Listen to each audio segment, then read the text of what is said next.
Hi guys, full weld ako ngayon.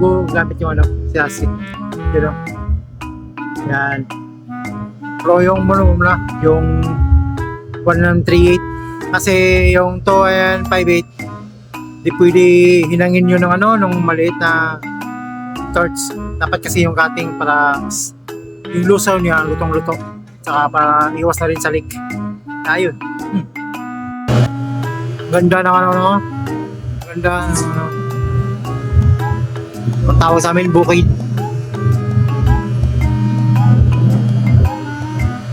Ang init. Yan yung ginawa namin isa sa ano, yung dating LBI pa ako. Hindi pa ako absorb na yung Exapros. Yan, yung rapid cooler doon sa Valencia, Valencia Lorogan. Puta. Ayaw naman. Gamay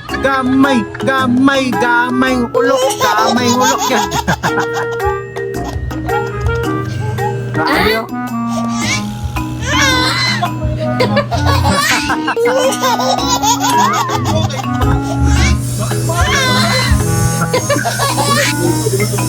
Ano?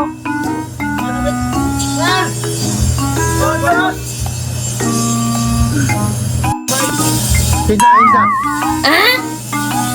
So yun, full na namin isa. Yung isa hindi pa kasi wala kami pang cutting outfit.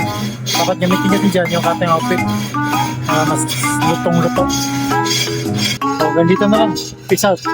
Wow.